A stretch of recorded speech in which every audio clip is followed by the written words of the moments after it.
मैं इंतहाई गरीब घराने में पैदा हुआ हूँ। मेरे दादाजी आरिकश थे और मेरे वालिद साहब एक मामूली फौजी। मैं हाई स्कूल जबरी सईदा में अपने घर से कार्ड लेकर जाता था और वहाँ से मैंने अपनी एजुकेशन शुरू की। अभी हमारा मिडिल हो गया और मिडिल का हिस्सा भी हमने वहीं पढ़ा, फिर वो हाई हो गया और मैट्रिक भी मैंने गवर्नमेंट हाई स्कूल जबरी से की। यानी गाँव एक पसमानदा गाँव के एक पसमानदा स्कूल से मैंने मैट्रिक की और फिर मैं डिग्री कॉलेज सेंसा में मैंने अपनी एफएससी डिग्री कॉलेज सेंसा से की। जुल्फिकार साहब और हम फेलो थे, इनको पता है।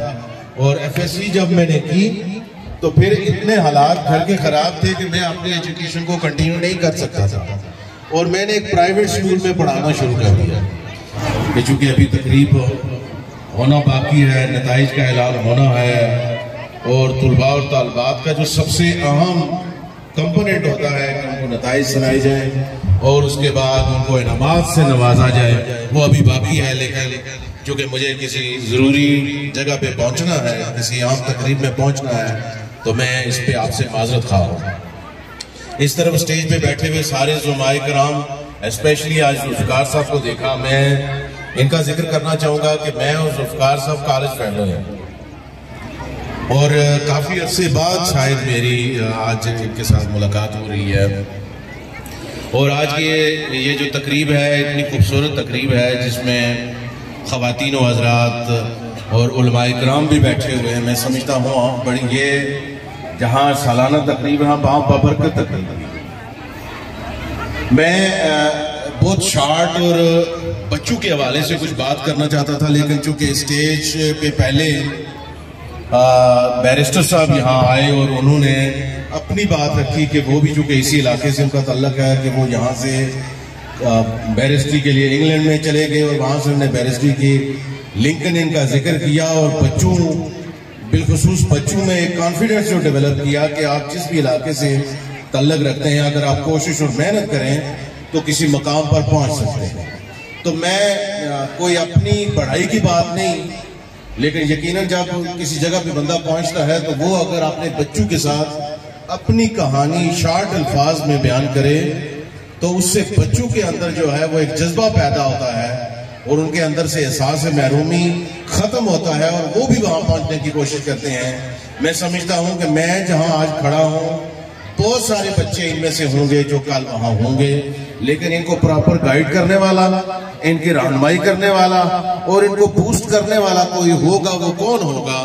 वो मस्जिद, वो मिंबर से स्कूल तक हर एक की जिम्मेदारी है कि वो बच्चों के अंदर वो चीजें इनकलकेट करें कि वो हमारे, चूंकि इन्होंने हमारे कल हमारे मुस्तकबिल का वारिस होना है, इन्होंने हमारे मुस्तकबिल को संभालना है और इस मुल्क को आगे बढ़ाना है। लिहाजा हमारी जिम्मेदारी बनती है कि इनकी रहनुमाई जो है वो कदम कदम पर की जाए। मेरा तल्लक जबरी सईदा है, ये बिल्कुल सेंसा से नीचे जाए तो छन्नी के पीछे गांव है। मैं इंतहाई गरीब घराने में पैदा हुआ हूँ। मेरे दादाजी आरिकश थे और मेरे वालिद साहब एक मामूली फौजी। मैं हाई स्कूल जबरी सईदा में अपने घर से कार्ड लेकर जाता था और वहाँ से मैंने अपनी एजुकेशन शुरू की। अभी दरमियान में बच्ची आ गई, उसने कुछ रैंडम सवाल किए जिसके लिए मैं बिल्कुल भी तैयार नहीं था, तो शायद मैं मुनासिब और कमाका जवाबात भी नहीं दे सका। तो प्राइमरी स्कूल में जो हमारे उस्ताद थे जिनका मैंने पहले भी जिक्र किया, मैं अब भी उनके लिए दुआगो हूँ कि आज वो इस दुनिया में मौजूद नहीं है, अल्लाह ताला उनको अपने जवार में जगह दे।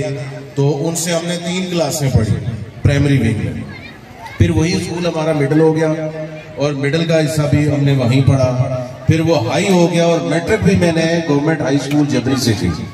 यानी गाँव एक पसमानदा गाँव के एक पसमानदा स्कूल से मैंने मैट्रिक की और फिर मैं डिग्री कॉलेज सेंसा में मैंने अपनी एफएससी डिग्री कॉलेज सेंसा से की। जुल्फिकार साहब और हम फेलो थे, इनको पता है।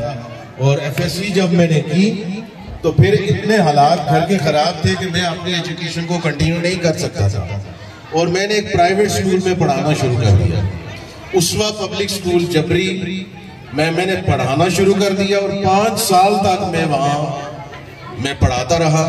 इस दौरान रेंज अफसर की एक पोस्ट आई B16 की, पब्लिक सर्विस कमीशन के लिए मैंने अप्लाई किया कोटली की 2 असामियां थी, हजारों लोग उसमें शामिल हुए कि लेकिन अल्लाह ताला ने वो बच्चे जिनको मैं 5 साल पढ़ाता रहा और उनकी जो प्राइवेट स्कूल में जो किताबें थी उनसे जो मैंने हासिल किया, तो मैंने पब्लिक सर्विस कमीशन में मुकाबले का इम्तहान पास किया और मैं रेंज अफसर भर्ती हो गया। वो कि मेरी ज्यादा सर्विस इस इलाके में नहीं है, से समय में 6-7 महीने मैंने सर्व किया। 5 साल रेंज अफसर रहने के बाद एक मरतबा फिर जो है मुझे मौका मिला और पब्लिक सर्विस कमीशन DFO की पोस्ट आ गई। जिला कोटली की एक ही पोस्ट थी, जिला कोटली से हजारों लोगों ने, मैं FSC था और BSc मैंने जो है पेशावर यूनिवर्सिटी से की सरकार के खर्चे पे। मेरे पास अपने पैसे नहीं थे कि मैं BSc कर सकता और कोई मदद करने वाला भी नहीं, लेकिन अल्लाह ने मदद की और मैं यूनिवर्सिटी पहुंच गया और मैंने BSc।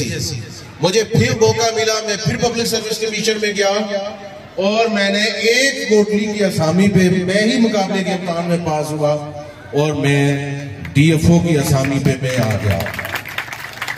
इसके बाद मैंने 6 साल तक बतौर DFO सर्व किया। उसके बाद क्या हुआ, मुझे मेरी फैमिली, मेरे दोस्त और मैं जाती तौर पर मेरी ख्वाहिश ये थी कि मैं जिस जगह पे आ गया हूं ये बड़ा क्लोज सा सेक्टर है, फॉरेस्ट बड़ा क्लोज सेक्टर है, बड़ी प्रोफेशनल सी लाइन है। मुझे यहाँ रहकर जो मैं लोगों की खिदमत करना चाहता था, मैं अक्रॉस दी बोर्ड लोगों की खिदमत करना चाहता था या लोगों के काम करना चाहता था, मेरा दिल वहां भर नहीं रहा। AC की असामियां आई कोटली की, मैंने उस पर अप्लाई किया और 2017 में मेरे अल्लाह ने एक मरतबा फिर मुकाबले के इम्तहान में मुझे कामयाबी दी और मैं मुल्क के उस अदारे में गया जिसमें शायद इस तहसील से पहले कोई नहीं गया था। तो मैं ये अपनी कहानी अपने बच्चों के सामने इसलिए रख रहा हूं कि हर एक बच्चे को तैयार होना चाहिए। आज वो हालात नहीं है, आज हर घर में अल्लाह का शुक्र है, अगर किसी का वालिद जो है वो उस पोजीशन में नहीं है तो उसका चचा पे अल्लाह का बड़ा करम है, उसके भाइयों पे करम है, फैमिली के दीगर लोग। अब लोगों में एक माहौल बनता जा रहा है ना, NGOs बन गई हैं, छोटी छोटी वेलफेयर की एसोसिएशनें बन गई हैं, आप लोग एक दूसरे की मदद कर रहे हैं, तो बच्चों को पढ़ाने का बड़ा वो ट्रेंड हो गया। मुश्किल वक्त में मैंने हिम्मत नहीं हारी, अल्लाह की मदद शामिल हार रही, तो मैं कभी मुकाबले के इम्तहान में मैं नाकाम नहीं रहा। आज मैं डिप्टी कमिश्नर बालियात हूँ, मैं कोटली में, मैं खुरेटा में AC भी रहा हूँ, मैंने कोटली में 1 साल तक जो है वो एडिशनल डिप्टी कमिश्नर जनरल भी काम किया है और मुझे उम्मीद है कि मेरे ये बच्चे भी कल जो है वो मेरी जगह जाएंगे। जब मैं वहां नहीं होऊंगा तो मेरे ये बच्चे होंगे जो इस इलाके की खिदमत के लिए अपने आप को पेश करेंगे, ना सिर्फ इलाके की खिदमत के लिए बल्कि अपनी कौम और मिल्लत के लिए। ना सिर्फ वो इलाके की पहचान बनेंगे, अपने असातिज़ा की पहचान बनेंगे, अपने वालिदैन की पहचान बनेंगे। तो मेरी दुआ है कि अल्लाह ताला इन सब बच्चों में यही जो है वो खूबियां जमा करे और ये आगे बढ़े आपकी मदद और तावन के साथ। मैं चूंकि रिजल्ट अभी होना है, मुझे अंदाजा नहीं कि हो गया या होना है, उम्मीद है कि अभी होना है, तो आज के इन नताइज में कामयाब होने वाले बच्चों के असातिज़ा को और बच्चों के वालिदैन को और बिलखुसूस बच्चों को मैं इस कामयाबी पर मुबारकबाद पेश करता हूँ। साथ ही साथ आज जो इतना अच्छा प्रोग्राम अरेंज हुआ है, मैं स्कूल की इंतजामिया को, चौहान साहब को बिलखुसूस और साथ ही साथ बच्चों ने जिन्होंने स्टेज पे आके परफॉर्म किया है, उनकी परफॉर्मेंस बहुत काबिल दी थी। क्योंकि मैं खुद टीचर रहा हूँ, मैं खुद बच्चों को तैयार करता रहा हूँ, पढ़ाता रहा हूँ, तो मुझे एहसास है कि बच्चों ने कितनी मेहनत की है और उनके असातिज़ा ने कितनी मेहनत करवाई है। सारे मुबारकबाद के लायक है। मुझे अंदाजा नहीं है कि चौहान साहब ये सब मुबारकबादों के बाद अब इस स्कूल की जरूरियात क्या है, तो मैं ज़िले इंतजामिया कोटली का नुमाइंदा होने की हैसियत से जो भी स्कूल की रिक्वायरमेंट होगी, चाहे वो स्कूल के रजिस्ट्रेशन के हवाले से कोई इशू हो या कोई और हवाले से, जो भी आप मेरे साथ उसका जिक्र करेंगे तो इंशाल्लाह मैं यकीन दिलाता हूँ कि मैं यहाँ का रहने वाला भी हूँ। मैं इस स्कूल में जो कंट्रीब्यूशन आपका है वो इंशाल्लाह उससे बढ़कर मैं चाहूंगा कि ज़िले इंतजामिया का भी ये कंट्रीब्यूशन होगा, जिसका जो हुक्म आप करेंगे वो पूरा करेंगे। मैं आखिर में एक मुबारकबाद जो इनको देना चाहता हूँ ये है कि आज ब्रेन ड्रेन का जमाना है। ब्रेन ड्रेन का जमाना है। ब्रेन ड्रेन ये है कि आपके पढ़े लिखे बच्चे जब उनको रोजगार नहीं मिला, उनको सर्विसेज नहीं मिली, तो ये मुल्क छोड़ के वो जा रहे हैं। और आपने हालिया 2 वर्षों में देखा कि हजारों की तादाद में हमारे पढ़े लिखे बच्चे जो है वो चले गए, हमारे अच्छे असातिज़ा चले गए हैं जो प्राइवेट स्कूलों में पढ़ा रहे थे, उनकी बड़ी कमी हो गई है। यकीनन नए लोग जो आएंगे वो इस कमी को दूर करेंगे इस कला को, लेकिन बड़ी तादाद में जो लोग बाहर जा रहे हैं, इसको ब्रेन ड्रेन कहते हैं।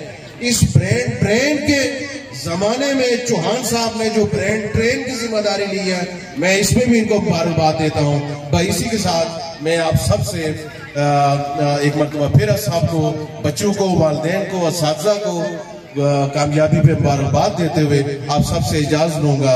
वस्सलाम वालेकुम।